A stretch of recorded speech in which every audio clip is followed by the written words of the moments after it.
خداوندا، ای روشنی بی پایان روزهای تار من، امروز هم با تو آغاز می کنم. نه از روی عادت، نه از اجبار، نه از ترس، بلکه از عشقی که از دل خودت درون من کاشتی. از نوری که پیش از آن که خورشید به تابت در جانم تاباندی. خدایا، پیش از آن که لب باز کنم حضور تو را می بینم. امروز بیدار شدم با نفسی دیگر، با امیدی دیگر، و همین یعنی تو هنوز با منی. خدایا، شکرت که هنوز به من فرصت زندگی می‌دهی. فرصت ساختن، جبران کردن، بخشیدن و عاشق شدن. من بیدارم و این یعنی هنوز امید هست و این یعنی تو هنوز من را لایق عشق خودت دانسته ای. ای خدای صبح‌های ناب، امروز نه فقط جسمم که جانم را به تو می سپارم. راهم را از بن‌بست‌ها برهان. افکارم را از شک و قلبم را از وسوسه ها پاک کن. بگذار هر قدمی که برمیدارم در مسیر تو باشد. اگر قرار است امروز سخن بگویم، زبانم را از تلخی ها دور نگه دار. اگر قرار است بنویسم، دستانم را با الهام تو هدایت کن. اگر قرار است خاموش باشم، سکوت را عبادتی کن که نزد تو مقبول باشد. خدایا، گاهی دنیا خسته‌ام می‌کند، نه از بیرون بلکه از درون، از فکرهایی که آرامم نمی‌گذارد، از قضاوت‌هایی که روحم را زخمی می‌کند. اما تویی آن مأمن بی‌دلیل، آن پناهی که حتی سکوت‌های بی‌کلامم را می‌فهمد. اگر مردم حرفم را نادیده گرفتند، دلم را نادیده نگیر. اگر تصویرم در چشم خلق تار شد، تو روشنایی قلبم را خاموش مکن. نه برای دیده شدن، بلکه برای بودن با تو، برای زیستن با تو، برای شکفتن در هوای تو. ای خالق مهر، مرا با آدم‌هایی همنشین کن که بوی نور می‌دهند.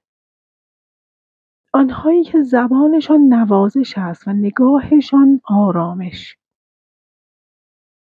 آنهایی که حضورشان دعایی بی کلام است.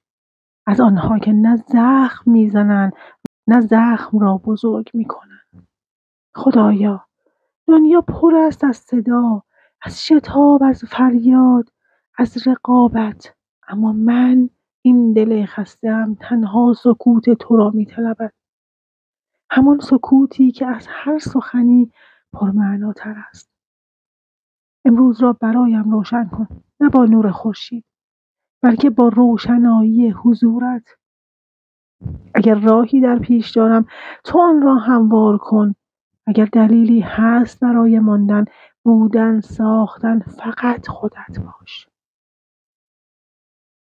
دلم را آرام کن، با نگاهی، با نسیمی، با یک نشانه. تو بلدی چگونه تلنگر بزنی. تو میدانی کی، کجا، با کدام لحظه مرا به خودم بازگردانی.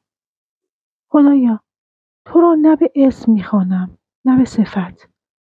تو را به احساسی میشناسم که فقط در حضورت شکوفا میشود. تو را به نوری میشناسم که نه در چشمها که در دلها میدرخشد. و اگر امروز مرا زمین زدن، اگر فراموش شدم، اگر شکست خوردم، تو همان دستی باش که بی صدا بلندم میکند. نه برای انتقام، نه برای غرور، فقط برای ادامه دادن. امروز ای خدای عزیز، به من قدرتی عطا کن که اگر گریستم با لبخند برخیزم و اگر لبخند زدم فراموش نکنم که هر شادی هدیه‌ای از توست.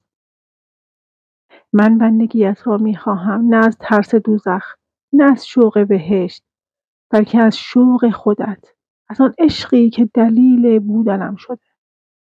اگر روزم تار شد، بگذار نورت را حتی در اشکهایم بیابم. و اگر همه چیز از هم پاشید، بگذار ایمانم به تو باشد. پناه آخرم تو باش. خدای سخاوتمند، اگر قرار است امروز به کسی لبخند ببخشم، آن را از لب‌های خودت وام بگیرم.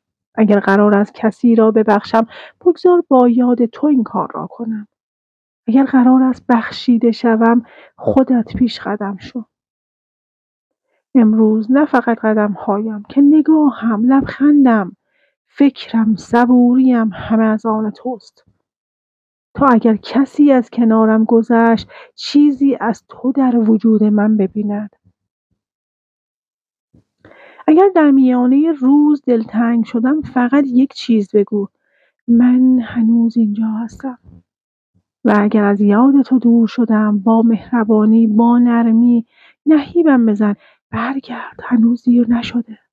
خدایا اگر جهان را نمیتوانم نجات دهم، لااقل بگذار به اندازه لبخندی نوری باشم در دل تاریکی کسی. اگر کاری بزرگ از من ساخته نیست، بگذار کوچکترین رفتارم از جنس عشق باشد. و اگر امروز کسی نیازمند کمکم بود، یاریش دهم، نه از سر ترحم که از سر درک.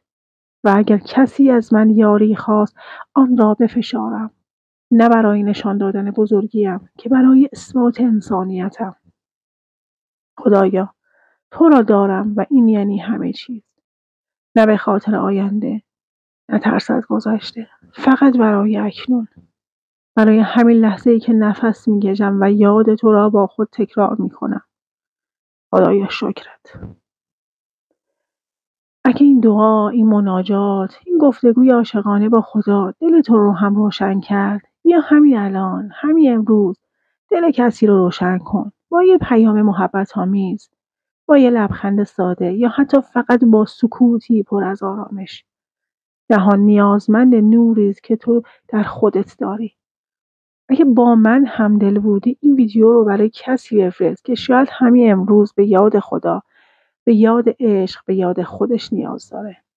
اگه خواستی این نور رو ادامه بده با یه نظر، یه اشتراک، یه دلنوشته در بخش کامنت ها. چون من هم مثل تو با یه نشونه، با یه کلمه زنده میمونم. بیا نور باشیم با هم، برای هم و در کنار هم. دوستای عزیزم، اگر این ویدیو رو دوست داشتین حتما لایک کنید، بر دوستاتون بفرستین، کانالمون رو حتما سابسکرایب کنید که ویدیوهای بعدی بهتون نمایش داده بشه. تا ویدیوی بعدی، یا حق.